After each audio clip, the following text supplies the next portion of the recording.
the underlying frustration and the expectations people now have about the need to have elections so that their livelihoods have a real chance of improving. And in terms of stability, the uncertainty caused by continuous postponement, the way that they are tampering with the rules, probably to the advantage of parties that will support them, this does not create the kind of political stability in the long run. On the contrary, Thai politics will be seen to be stable. The first important step is that you have to make sure that elections are fair and credible. And if for some reason elections are unfair because those in power now, who started off as being referees and now wanting to be players, keep changing the rules, and there's no acceptance or credibility from the people who exercise the vote, that's a recipe for political instability in the future. So for me, the job of the NCPO now is to stick to their words, make sure that free and fair elections take place, and that make sure that the will of the people expressed through the ballot box is respected. That's the only way to take the country forward and to gain political credibility that we need to have. Kun Chatran, do you expect a free and fair election? No. I wish it would be, but it appears that election will not be free and fair. Because a lot of things. Well, let me go back to the first question a little bit, because I didn't say anything about the postponement of the election. When Kun Anutin said he disagree, he have a different view from me, but I didn't say anything to be different from him yet. I've been asked several times in the past 4 years. Roughly, I have to answer. I was asked a question, do I believe that the election will take place as scheduled? So roughly four years in a row. And I always said that I don't believe that it will be held as scheduled. And I was right every time. This time, it is less feasible for the NCPO to postpone the election because there is something to do with the constitution, like Kun Abhisit said. After the organic laws concerning the election are enforced, which means after 90 days after it is promulgated, then you have another 150 days. You must hold the election within those 150 days. If the NCPO wants to postpone the election, they have to either amend the constitution or issue an order by using Article 44. And then we, all of us here, will go to the Constitutional Court and ask the Constitutional Court to see if that is constitutional. The Constitutional Court might say, well, it is constitutional because they have the absolute power of Article 44 of the Constitution. But that is not easy for them. It is very difficult to explain to the public. So, but the reason that the NCPO has postponed or delayed the election so many times, they use the technicality of the lawmaking to be the excuse to postpone. They didn't say the reason, but the reason is very, very simple. The reasons are very simple. There are two reasons. One is they want to hold on to power, cling on to power as long as possible. The second reason is they want to prepare as best they can so that they can come back as the government, or their leader can come back as prime minister after the election. So with that kind of strategy, they have tried to weaken political parties by designing the organic laws. They have frozen all of the activities of political parties for no good reason at all. So we cannot even hold meetings, we cannot even do the press conference. Some parties hold press conference might be arrested, might be prosecuted. Very important is that the system design is just meant to weaken the existing political parties. And then they don't allow us to formulate policy which needs and require participation of people, interaction with people. So it means that they are trying to weaken not only political parties, but political party system. And they are making the election less meaningful in this sense, because there is no interaction between people and electorates and political party. Now, the NCPO still has the power of Article 44. Several orders that prohibit political parties to do activities. That means they can interfere with the election as they like. The NCPO has absolute power until the new government is formed and start performing its duty. Meaning you are under a system that is under an absolute power of a group of people or a person. And this is the first election, probably it's first election, not only in Thailand, but in the world, that you are going to run in the election with an absolute power of a person who might be trying to be prime minister after the election. How can it be free and fair? I want to jump in here. It does seem like the three parties have a common ground and a common rival.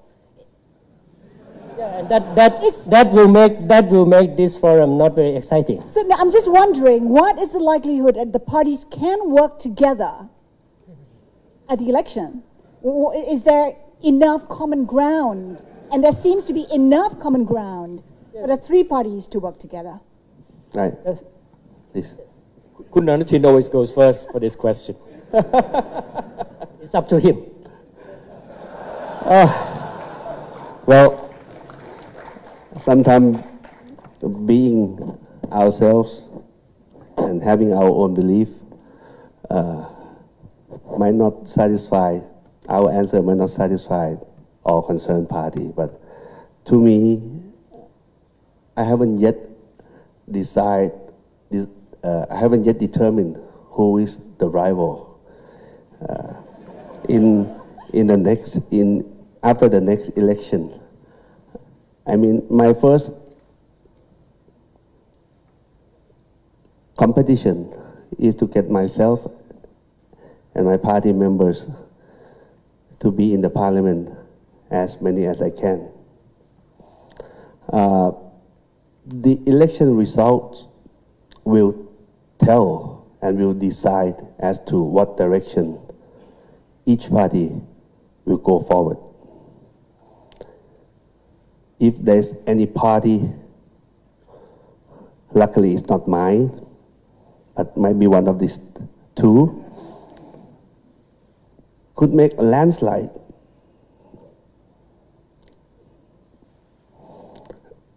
I don't think we have to fear of any rival. There is still a world criteria and standard that people have to accept. I don't feel that by just trying to adding all the numbers and whoever has attained majority without considering the party that people have decided to be their representatives, the party that has most representatives in the House. I still believe that we may say now, according to the constitution or the charter, that, well, whoever reaches the majority level, that guy will win. But I don't think so. There is still a rule that all the players understand that you can only come that far.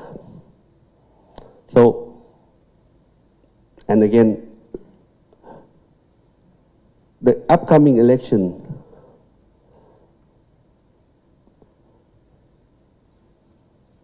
the result of the election, regardless of anything happen beyond that, there may be given red card, yellow card, and actually under this charter there's another orange card, which would disqualify you from the race prior to election. But we always respect the initial result. Even though somebody has been given red cards, record shows that they will come with even higher votes than the person that were disqualified. So I try to be very pragmatic and always be optimistic that all we need to have in this country is an election. We can guess people will take advantage, people will do whatever they can to benefit, you know, their own parties. But there's only a certain level that they can go. And if we have good policy, we have good people, qualified contenders, we will always win. And the outcome of the election will determine this country's future. And we don't have to worry about any initial commitments or trying to, you know, combine party A, B, C, D together and trying to make the factions. I think it is easy. Everyone must have its own polls that we can anticipate roughly what the outcome will be and use that as the model. But it can always alter when the real results pop out. So to me, with this special situation, I will say, come what may, I will say I play as it lies, and we move on from that. There's nothing worse than this anymore. And I'm used to a situation that if we pierce out from the worst, the only better thing can happen is just the magnitude of that betterness. So this is my belief. Now there's some differences.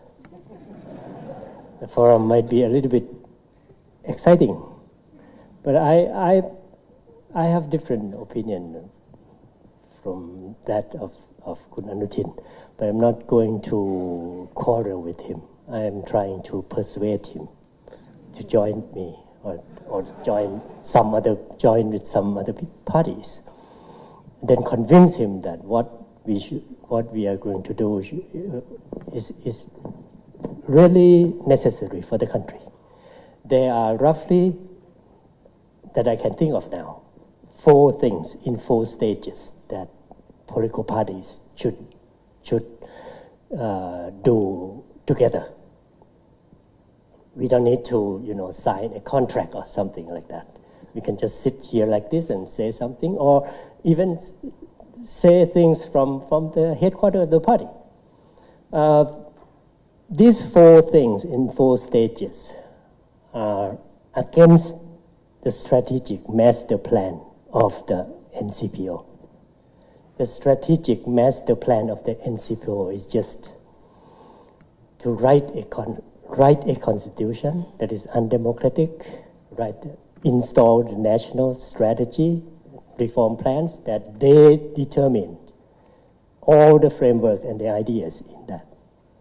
And then weaken political party parties, prohibiting them from doing any activity so that they cannot even run when they are going to, they cannot even walk when they are going to run in a contest.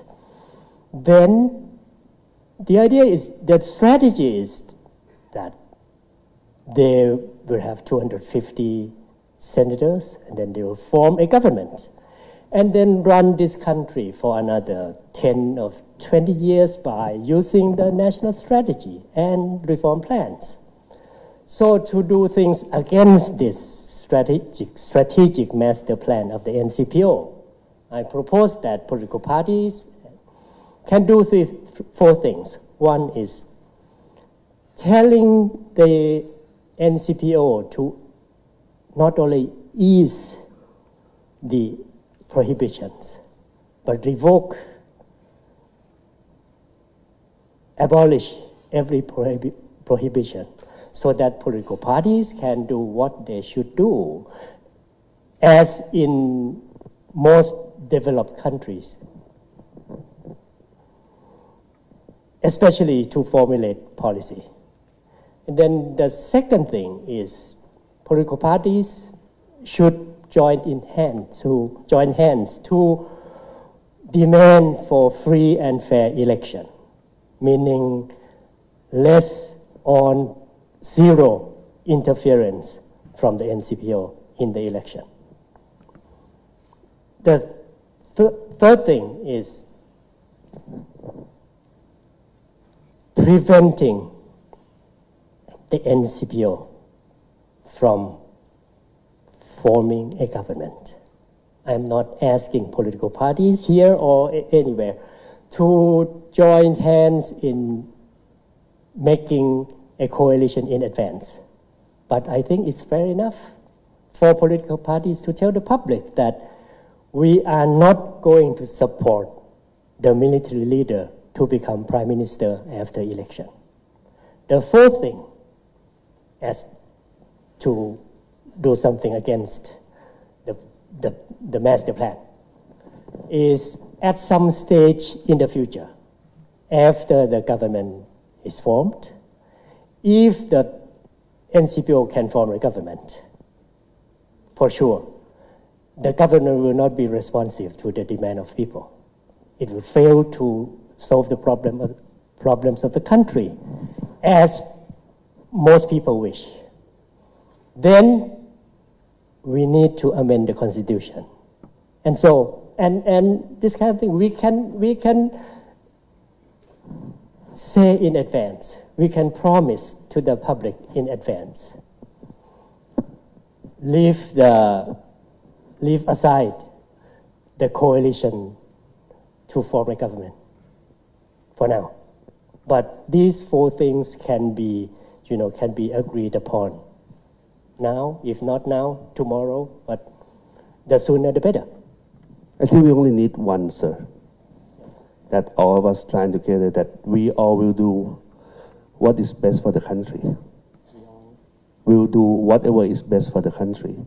We don't need to tell them. But that will be very abstract.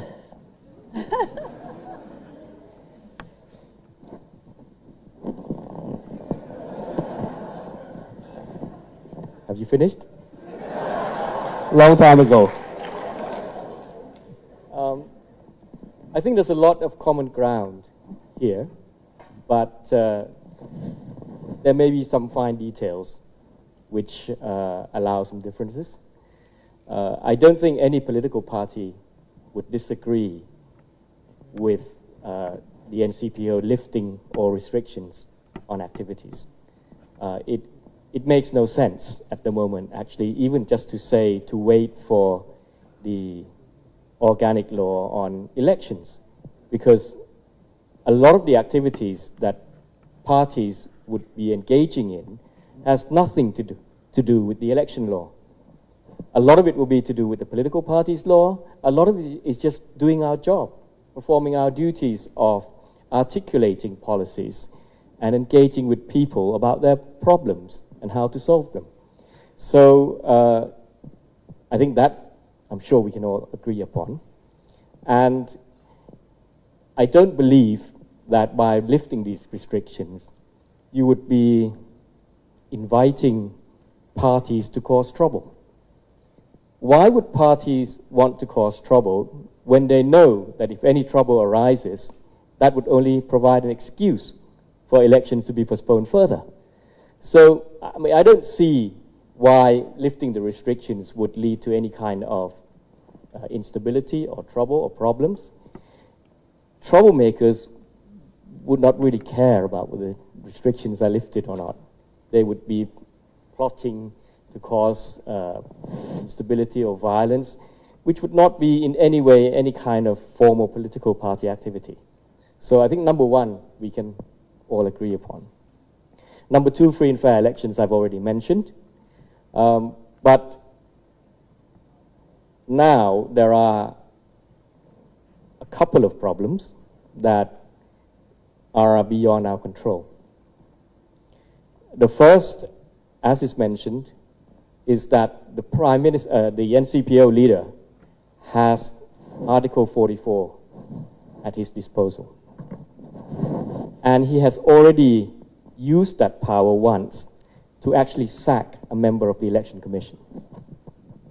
So that has already undermined the confidence that the Electoral Commission should have as an independent organization, because a precedent has been set whereby the NCPO leader can actually sack a member of an independent organization.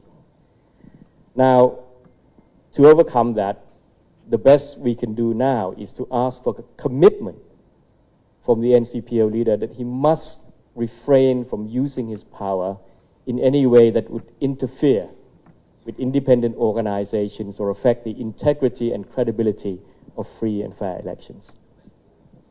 We can sign whatever agreement we like, but if we don't get a commitment from him, that is always going to undermine the confidence and credibility.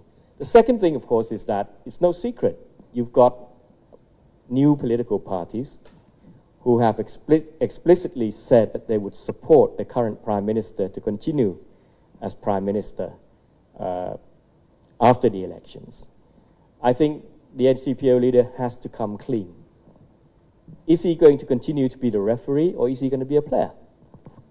If he is going to be a player, he should demonstrate his spirit that he would compete on equal terms. Again, that's beyond our control. It's up to him. If he chooses not to go down this path, we will still compete. We will be at a disadvantage, but that's not our concern. Our concern is if the elections are not credible in the eyes of the people, in the eyes of the international community, you are undermining the confidence that people should have in the country and in the future economy as well. So we can demand free and fair elections, but I think we need to be more specific about the pressure that we must put on the NCPO leader directly to ensure that these principles are not violated. The third point, for me, I was the first to propose that after the elections, the 250 senators must respect the wishes of the people. That means for me, anybody who can put together a majority in the lower house, elected lower house, should have the right to form a government. So the way I would phrase it this way, which is slightly different from the way Kun Jaturon is framing it, is because this is not about personalities. This is not about Kun Prayut. This is about the principle of democracy. And I think if we can try to avoid making it personal, but we make it about principles, we would be taking Thai politics forward rather than risk it going backwards to be the kind of confrontational politics centering around personalities. The result may not be different, but my point is the wishes of the people should be respected, and that those wishes can be reflected in the majority being put together in the elected lower house. Okay? As for the Constitution, again, I think we can all agree that there are many provisions in the Constitution that should be amended in the future.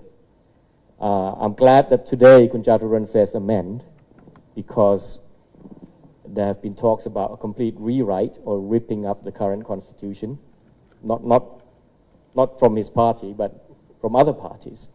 I think, again, that risks taking us back to the kind of confrontational politics. I think it makes sense to have at least an all-party consensus or committee of some form after the elections, so that we can agree upon some of the fundamental principles in the Constitution that should be amended. So it's broad agreement, enough common ground. Doesn't say anything about whether we could be in a coalition together. Something to think about. I just want to bring it forward, though. I mean, I think all of you brought up the fact that there are issues to do with growth, to do with inequality in terms of wealth distribution. For each party, what policies will you be pushing through? Kun Anutin, you can start and we go down. Rome is some key policies. The policy of every party has basic policy already, right? We want to make sure that when things come back to order, it has to be totally independent from when we had the military administration. How will you address the issue of inequality in wealth distribution? How will your party address that issue? I don't understand the question. Right now, in terms of wealth, there's inequality. There are poorer parts of the country, there are richer parts of the country, like those in Bangkok. How will your party address the issue? Well, like everyone said in these past few days, we said we already had 4.6% growth in GDP this year. But to me, that 4 something percent hasn't gone down to the base level. It stopped somewhere in the middle. So that creates inequality. This came from where? Whenever the country spends or invests in something, you can say that there is a growth and spending. So that makes GDP go up. But do we invest in the right stuff or not? Do we invest on things that we have to borrow money on the 25% and 25% and 75% borrowing or not? Do we prioritize the orders of investments? Do we need high-speed train right now, where many people in the Northeast still prefers riding their own pickup trucks rather than having high-speed train? Should we provide them with a better motorway, safer motorways? Do we need submarines right now? Do we need tomahawks? Do we know? So the money that should be spent to make sure that the inequality, or at least the distribution of the money, goes as deep as it can, is to make sure that we invest it on things that we don't need to leverage ourselves, especially to foreign funds. We have so many projects that could be beneficial to Thai people as a whole, whereby all the multiplying effects, all the materials, all the cost of all the goods could be manufactured in the country. We said we depend heavily on foreign technologies. This is only an assumption, but in fact, many Thai corporates are able to do things without. If we were to require any technological assistance from foreign countries, why don't we act as a buyer? Why do we need them to come as an employer, as investors, or we have to borrow something to get that technologies? So it depends totally on how to prioritize the thing that we should spend from going out from intensive care unit and then gradually move along. Why do we need EEC? Why we so hurry about EEC right now, where the whole country is still suffering? People saying that the poverty has risen, but EEC only benefits a certain part of Thailand. But I'm not saying that we will never have the EEC. But do we have to do it right now? Why don't we just try to strengthen our base first, and then let's move on with some more complicated things, something like this. Kun Chatrun? Yes. Usually in the past, my party or the predecessor of this present party, because we've been dissolved so many times.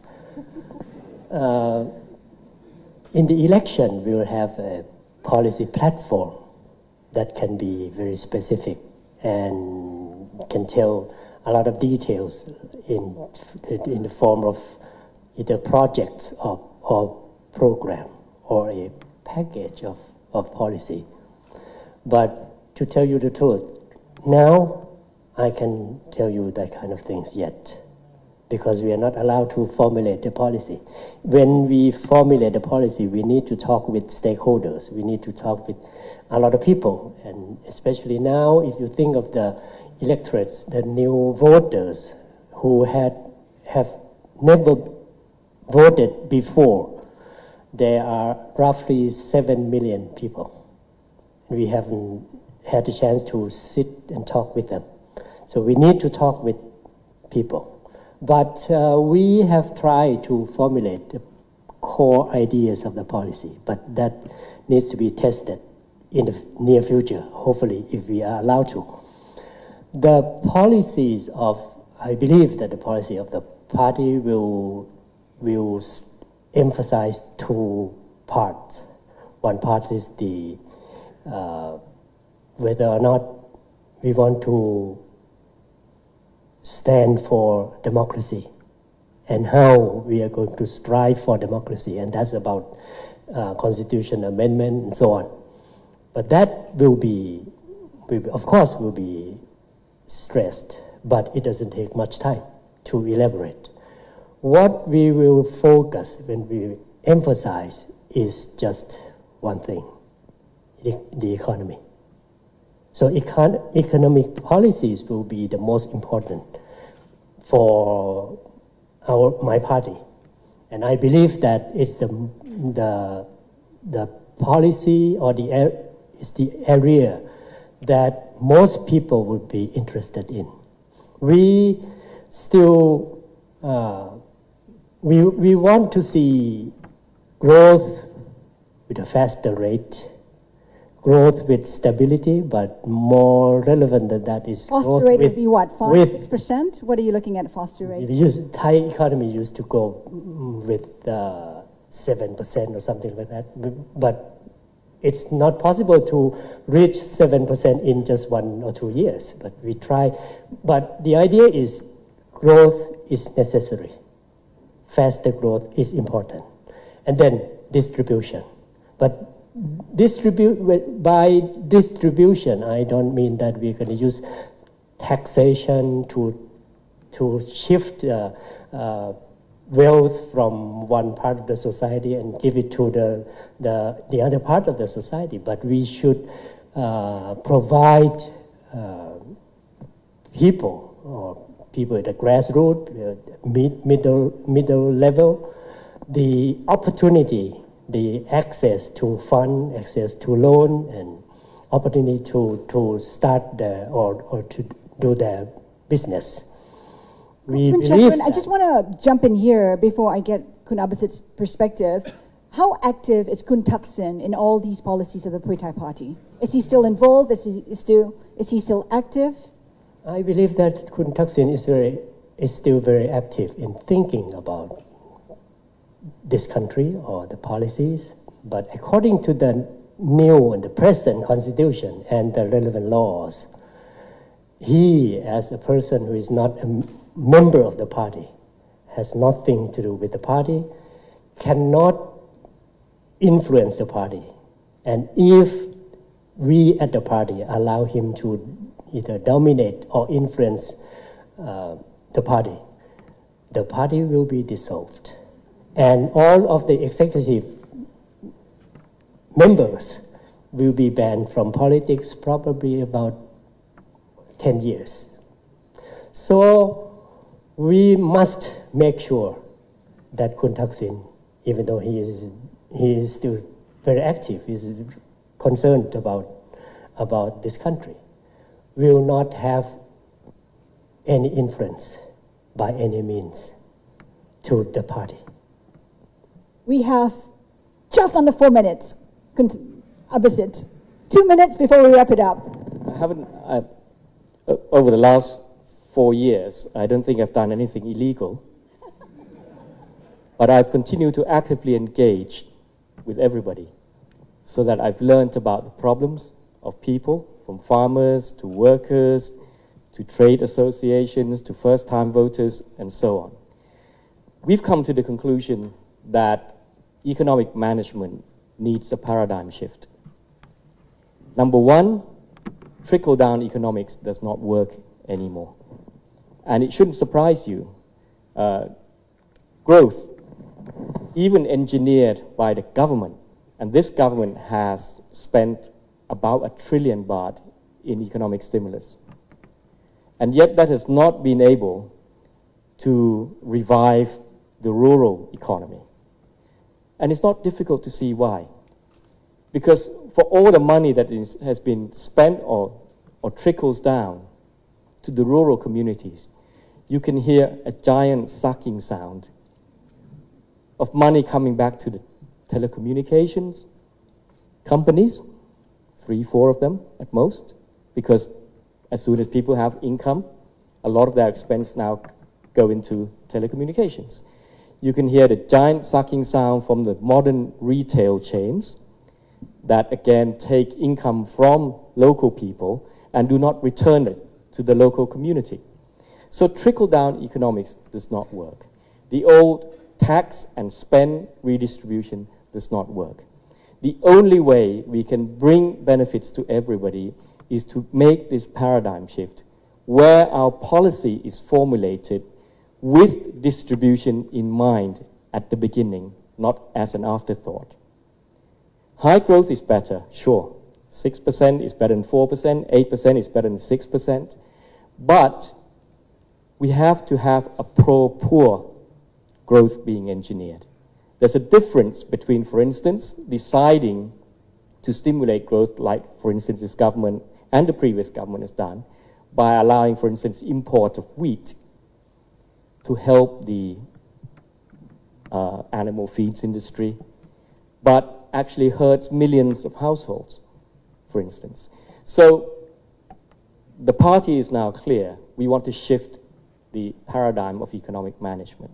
GDP is now a poor indicator of the livelihoods of most people.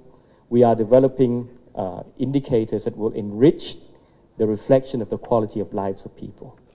Secondly, we need to tackle all the monopolistic elements in the economy, both in the public and private sector. Some public state enterprises are actually abusing their monopolistic powers to the detriment of ordinary consumers and people. A lot of private companies continue to have market dominance and exercise those market powers in a way that is unfair to the SMEs, to the small entrepreneurs in rural areas, or even the new startups here. So our policies will be directly geared towards helping those people to generate the growth. And to do that, we need to decentralize, we need to deregulate and decentralize to allow many more people to be able to actively engage in the economy. That's roughly the economic policy. Time is up. Yes. But I would just add a further comment. Yes, there is this challenge about democracy. We've got a few barriers we've all identified today that we need to jump over. But it's not just about that. We also have to learn the lessons from the past. Even if we achieve the how many point plan that we have in place finally, an elected government that reflects the will of the people, the bigger challenge is keeping democracy. And that can only be done through good governance, through stamping out corruption, and that's also a key platform of the Democrat Party. Before we wrap it up, just one question for the floor. You can just raise your hand. How many of you here think that post-election there'll be greater stability and growth in the country? After elections are held, do you see greater stability and growth in Thailand? Anyone?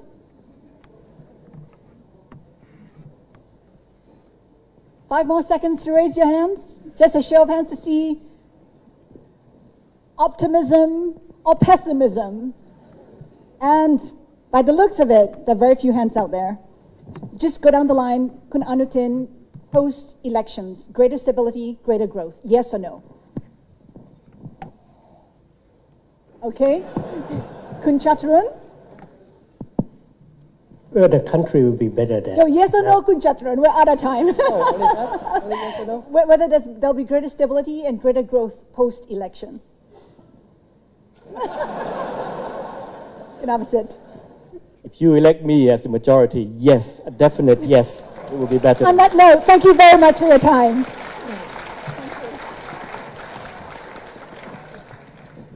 Thank you very much for a very, very interesting session. And now our conference has come to an end during the 2 days of comprehensive panel discussion from our honorable guest speakers. I believe that all distinguished participants will benefit from Thailand Focus 2018. On behalf of the Stock Exchange of Thailand, I would like to extend my sincere gratitude to all of you who participate in the event this year, and I hope